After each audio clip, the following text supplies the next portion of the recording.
Welcome back. And now we're going to look at goals and objectives. This aligns with the chapter that you read from Teaching Music Through Performance and Beginning Band that focuses on looking at goals and objectives of the beginning ensemble. So without further ado, let's move through. Let's take a look. Number one, primary questions. Essentially, first thing we have to consider is that in the secondary schools, the ensemble is really the only way for students to currently stay engaged in music. Now, we are seeing the emergence of alternative ensembles, whether that be ukulele bands, guitar ensembles, mariachi. Along those lines, we're seeing some of that, but not enough that it is completely changing the paradigm yet. So we have to understand that that's essentially one of the ways that they can stay engaged in music after their elementary experience. We know that around 98% of elementary schools have music as part of it. Once they get to secondary schools, that participation drops off significantly. And by significantly, I mean we go from 98% participation to about nationwide around 20 to 22% participation. And what does that mean? That means that you're fighting an uphill battle to recruit. Okay, so establishing clear goals, objectives is going to be important moving forward. So the question you have to think about is, how will we develop our goals and objectives to aid our students in developing as musicians, both with and without their instruments? Okay, because what we also have to realize that even of those 20% that complete a program, a majority of them do not continue playing or singing after they get out of high school. Furthermore, a lot of the students that weren't part of band, choir, and orchestra, we also know that many of them were engaged in music, but just didn't have the outlet in public schools, and so they found these outlets other ways, and they continue making music beyond. Now, there's some other issues at play here. The idea of it being of professional nature versus one that is more from a hobby perspective. Okay, so thinking about how it functions, how you use it, how you access it, but then developing your goals and objectives around creating that environment that engages these students, but also develops them as musicians. How will we make the lifelong experience outside of the ensemble? I've mentioned that a little bit already, but we have to think about how are we going to create goals and objectives that lead towards a lifetime of music making. And that's going to be really important. One of the things that, I've even had this with students that I graduated with that said, well, we don't have the director so-and-so, we really can't do that anymore. Instead of wanting to play, and ultimately, there's even some people that I went to college with that the minute they graduated college, they quit playing their instruments or they quit singing. And that is very dangerous as well, not only for those that are chemistry majors and electrical engineering majors, but also for those that are music education majors. All right, making sure that you stay musically active is just as important. Okay, so the following, these have to be our guiding questions in developing our goals and objectives. Okay, so what are our goals? For the beginning ensemble, number one, we want to establish tone quality. I think your first year needs to be centered around developing good tone. If you can develop a good, consistent, characteristic tone in your students, then you have mastered a majority of the issues moving forward. If you don't focus on tone and you focus on all the other ancillary issues, you're going to be paying for that moving forward. When they get to be sophomores and they've been in the program 4 years and they still can't get a good characteristic tone, you're not going to be able to play the high level literature. You're not going to be able to ask them to tune. Because if you cannot play with good tone, you cannot play in tune. There's no, well, you can play in tune. No, you cannot play in tune, because if you don't have characteristic tone, there is no way for you to feasibly play in tune. Now, you may be able to get the tuner to stand still, but that's not playing in tune. That's playing a note with a certain frequency. That's not playing in tune. Playing in tune is much broader than that. And then without tone quality, you can't do it. So establishing that tone up front, and we'll talk more about what all goes into that, but you've got to have tone quality as first and foremost. Second, performance fundamentals. Okay, so everything that goes into performance, everything from scales, techniques, all of those performance qualities, those all have to be taught. And you have to think about this as laying a foundation. Okay, so we have to get the sound, and we have to develop the physical dexterity. Those two, that's going to lay the foundation for how successful our program is. Music making skills. All right, so now we've talked about tone quality, we've talked about the physical aspects. Now we need to talk about the affective, the emotional, the cerebral context of all of this. So what makes an effective music moment? What makes something musical? Now, we're not going to approach it with them like that, but we have to teach them the skills to be able to make those decisions. We have to put them in environments and situations where they can make this process. Okay? So thinking about music making skills. And we're going to go into each one of these areas more in depth, but I just want you to have an overview. Responses. How do they listen? How do they respond to music? Are they able to diagnose musical issues? Are they able to prescribe? Are they able to listen to another group or another soloist and say, this is what I hear? Now, what you're going to find is that they're going to have a hard time putting words to it. So you're going to have to teach them vocabulary. You're going to have to teach them how to use these words. You're going to have to teach them to label it. Because we talk about why we like music, why we don't like music. We have to give them that vocabulary. Otherwise, they're going to go, it's got a good beat. Well, what does that mean? If something has a good beat, what does that mean? We have to teach them how to be able to talk about it. We have to teach them how to articulate what musical responses are.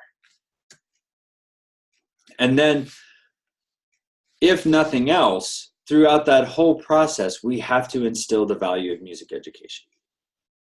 They have to see it as valuable. They have to see a need for it. If they don't see the need for it, they're not going to enroll in your class. If they don't want to be in your class, their parents are not going to see the need for it. So you have to instill that value in some way, shape, or form. That's going to be through developing relationships, to creating engaging activities, to making sure that they feel a part of a larger family. That's part of building a program. And that needs to be one of your overarching goals for those first years of instruction. So let's talk a little bit more specifically about each one of these areas. Number one, tone quality. Okay, posture comes into this. All right, how they're sitting, where they sit on the chair. Do you want space between the vertebrae? Where do you want the shoulders? How do you want them to sit? Do you want them relaxed? And going all the way through that process, you have to define posture. Both feet on the floor, back straight, edge of the seat, all the way through. And you have to practice that. Because if you have poor posture, most likely you're going to have poor tone quality. You have to address breathing. I spent a lot of time in the primer on this, but you have to address breathing with the instrument, without the instrument. And you have to go through technique. How do they breathe in? How do they breathe out? This is not normal, we're going to keep ourselves alive breathing.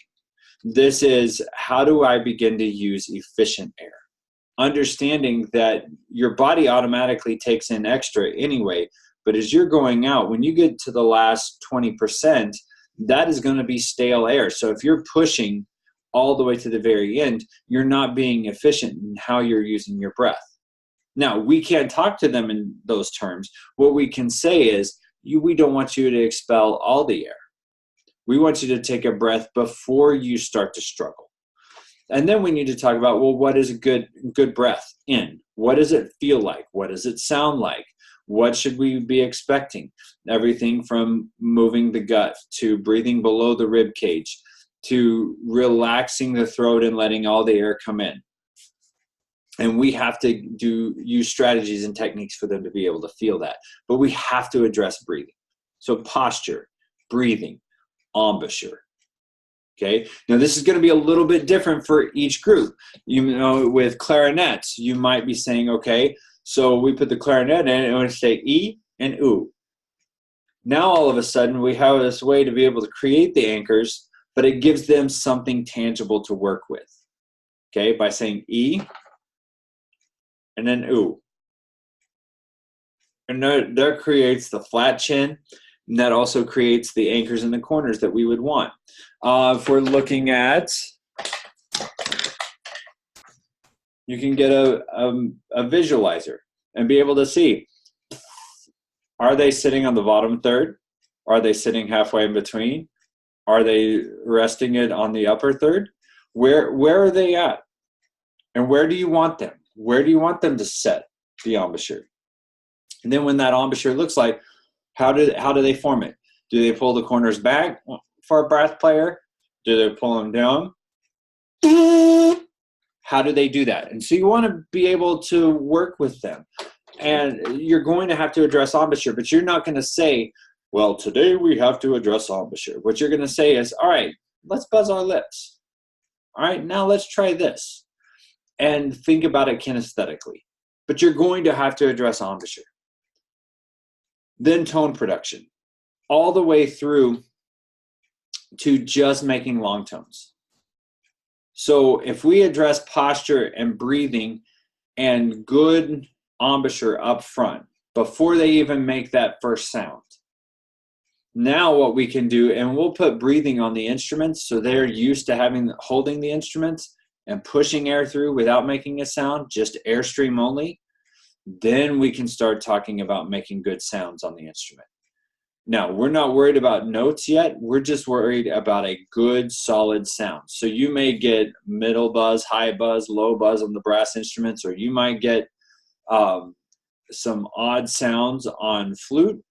But what you're wanting to do is you're wanting to create that first, get a note, a good sound, a good tone. And then once we do that and we've established breathing and we've established good tone, then we begin to match the note. Okay? Then you go through the process. But this will take you a little bit of time. Okay?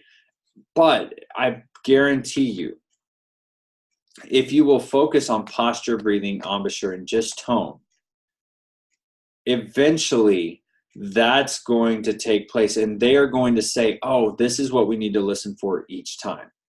And they will get better, and they will get better and better.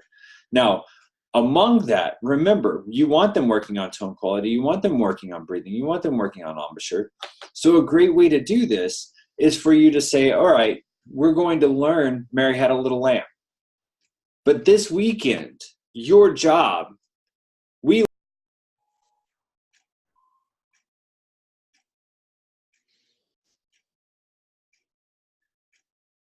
all right, I think we're back. I apologize for the quick delay. There we are. All right, so I'm gonna move this on up here. All right, so, and there we go. Tone production, tone quality. If we work on this, if we said, all right, we're gonna learn Mary Had a Little Lamb, and then we learned it starting on concert D. I want you to go home this weekend and I want you to learn it starting on concert E and concert D sharp or E flat. Now, they know those notes because they're really close to each other. And then all of a sudden, they're learning it in the key of B and the key of C, as well as the key of B flat. Now, they don't know that. All they're focused on is, am I getting the right note with the right tone and the tone quality? And that's what you tell them to focus on. Say, now you may come in and play the right positions, but if you're not playing with great tone quality, it's not going to count. Now, all of a sudden, that changes the entire focus of what they're listening for. They're listening for tone quality all the time, but they're also learning a tune. Now, that might work for the first week. Well, all of a sudden, now you're talking about football season because you're learning early on in the school year. So you say, all right, well, let's learn Go Big. I used to call it color because I hated trying to decide, okay, is it red? Is it blue? Is it purple? What is it? So it's just simple. Bum, bum, bum, bottom, bum, bum, bum, bottom, bum, bum, bum, bottom, bum, bum, bum, bum, bum, bum. Now, I would change it to where we didn't go up to do. We just stayed on sol. Bum, bum, bum, bottom, bum, bum, bum, bum, bum, bum. Because all I needed were the first 5 notes.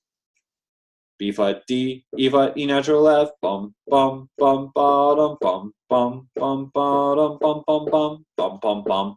Now, all of a sudden, now they hear that on TV during football games. They hear it at the high school football games. They hear it at the junior high football games.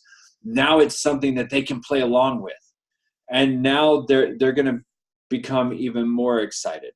Now you tell them, all right, let's start on C this time. Can you figure it out? And then they're going to try and figure it out.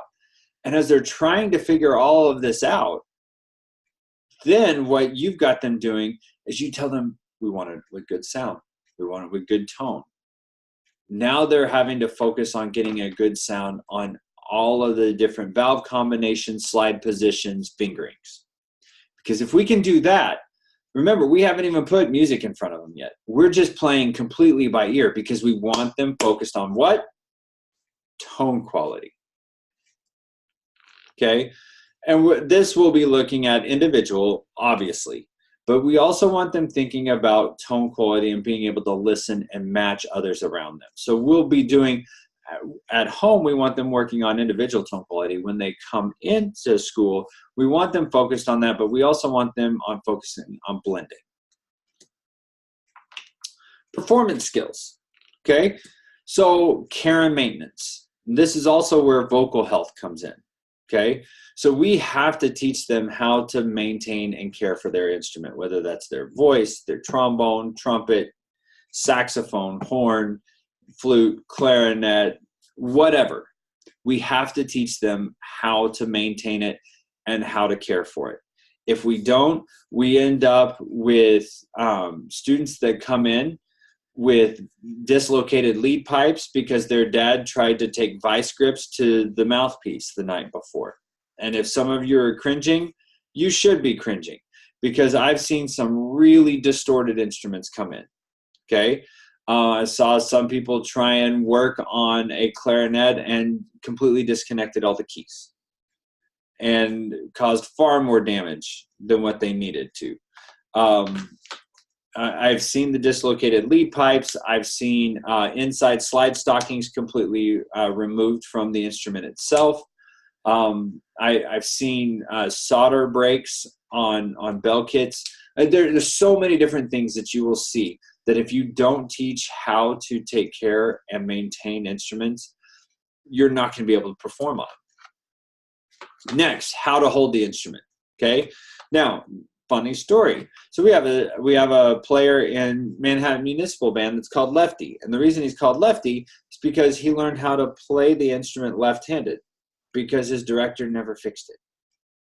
Okay. So the biggest issue that you want to do is holding the instrument. You're going to come in and see students who learn how to play clarinet with right hand on top. Okay, it feels weird. Okay, I can't even do it. I have to go back to this way. Okay, because this just doesn't feel right. But you're going to see students that learn that way. You're going to see students that learn how to play flute with their elbow on the back back of the chair. You're going to see all sorts of really bad habits with holding the instrument. Teach them how to hold it, because the reason that they have you holding the instrument the way that they want you to is because it's most efficient. And that's, again, you wouldn't think that care and maintenance and holding an instrument are performance skills, but they will impede the development of performance skills if we don't address it. Ear training, okay? Ear training is vital. This is why we talk about developing tonal skills, why we talk about singing back patterns. If you can sing it, if you can play it. If you can sing it correctly, you can play it correctly. If you cannot sing it, you will never play it correctly, because you're not going to play it in tune, you're not going to play it in time, and you're not going to play it accurately musically. So your ears have to be able to tell you when you're playing a right note and when you're not. This is especially valuable for all, but especially brass players, because a lot of times brass players will think they're playing one note and they're not. You will also find that if their ears are off, their ears are telling them they're buzzing one pitch, but they're not, but their horn is adjusting for that, for the error in the pitch in the mouthpiece. And so it sounds like it's stuffy, sounds like they're playing with their teeth closed, but the fact is they're actually buzzing the wrong pitch. Okay, so ear training, buzzing, those all go hand in hand, but you've got to do some of that throughout your class. Okay, fingerings, stickings, solfege, we've got to be able to work through all of that. Okay, articulation, this is also where diction. So how do you want them to tongue? To versus do. Where do you want them to tongue? Being able to define all of that is critical. And then getting into note reading. All right. Now notice that's the very last thing. Sound before sight. Everything up to these first 5 have to be solid. If these first 5 are not solid, it doesn't matter what you do here. It's not necessarily going to be effective. So you've got to make sure this is all set, and then we put the notes in front of them. Okay? Now, a lot of times in beginner classes, I will say anywhere from 6 to 8 weeks, if not the first quarter, should solely be I play, you play, and working together. Okay? Because we want them to have a good foundation. And in many cases, those last about week and a half, I'm going to be playing what they're going to be doing the first 2 or 3 pages anyway. So then all of a sudden they have a realization, oh, we've already played this. Yeah, you've already played it. This is how you remember what to play.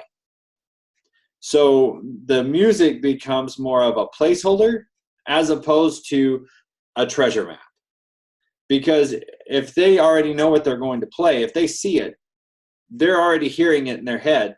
This is just a reminder of where they're supposed to go, not a map of where they're supposed to go, if that makes sense. Talked about that. Same way with counting rhythm, vibrato, practicing how to practice, introducing some movement. All of this goes into your performance skills. How are you going to weave these in? Okay, so when you're writing your objectives, it's vital that you address both the objectives for tone quality, objectives for your performance skills. Music making. This is where we're getting into scales, arpeggios, slurs, patterns, phrasing, dynamics, tuning, intonation, ensemble tone, interpretation, how to make informed musical decisions. All of that goes into the music making skills. So now we've got to be able to look at, well, when they leave our junior high program, where do we want them to be? How are we going to get them there? This will pay huge dividends in the area of sight reading. Responses. Okay, so now we need to be able to teach our students how to listen and describe what they're hearing. We have to give them the vocabulary for that to be effective. We have to have them listen for form. Oral discrimination of style, of playing, describing what they're hearing, being able to compare and contrast, for lack of better terms, Christian Lindbergh and Ralph Sauer, two totally independent trombone players, but vitally different. And so how do we describe the difference? If we were to throw Joe Alessi in there, or if we were to say, all right, we're going to compare and contrast Dr. K, her playing a Mozart horn concerto versus Dennis Brain. What are the differences? Or if we were to listen to Dr. K play the Artie Shaw clarinet concerto versus Artie Shaw himself playing his own clarinet concerto, where are the differences? What are the similarities? Compare and contrast. Because everybody's going to take different interpretations. So your ability to be able to compare and contrast and to discriminate between these differences are going to be really important. Now, they're not going to be able to get those nuances as beginners, but we have to teach them how to do that now so that we can develop and refine their taste all the way through your program. Because by the end, if they can make those decisions, it's a huge difference, because that's going to play back to how well they perform, how well they match pitch, how well they tune, all of that. If they don't have that oral discrimination of style playing and being able to describe it and diagnose, you're not going to have effective players when it comes to ensemble members. Composition. How well are they able to compose? Now, this might be simple composition, but you're going to want them to be able to compose in response. And that also leads to improvisation. Okay, and we've talked a little bit about evaluating, being able to put a value with it, being able to say, this was effective, this was ineffective. This was good, this was not so good. Okay, and being able to say, and if we go the route of, well, that wasn't a good performance, well, why? How could we make it better? Where were the areas that need addressed? It's not enough to be able to separate dichotomous areas, good, bad, or effective, ineffective. We have to go further. And so we have to teach our students to be able to do that. So the biggest question is how? And it comes down to a simple, where do you want them to be at the end? And then working your way backward. So one way that teachers do this is through a scope and sequence, okay, or backward planning. Okay, what do you want the students to be able to do by the end of their experience in your beginning band? And then you define that scope and sequence to arrive at the goals. And here's what one would look like. Okay, I've put a couple different options on here for you to consider. Design and implement strategies within the framework to achieve the following goals. And do students operate in more than one domain? In other words, do they operate in more than just oral, or are they oral and kinesthetic? Are they kinesthetic and social? Or, what do they need? Okay, are they visual and kinesthetic? So being able to access all of that, if they operate in more than one domain, we need to be aware of that. And how will that in fact affect your instructional decisions? Okay, so for instance, you might look at something like this, and let's say you have 5th through 8th grade, you've got a middle school. All right, so their ability to sing.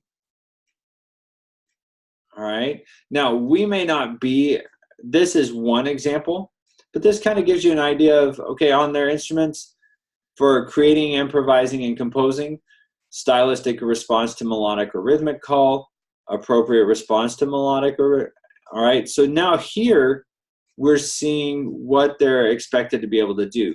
As far as reading and notating, what do they need to cover? What it doesn't cover is the strategies.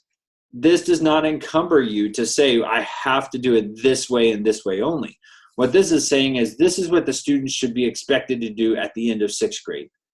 These are all the things that I need to be able to address.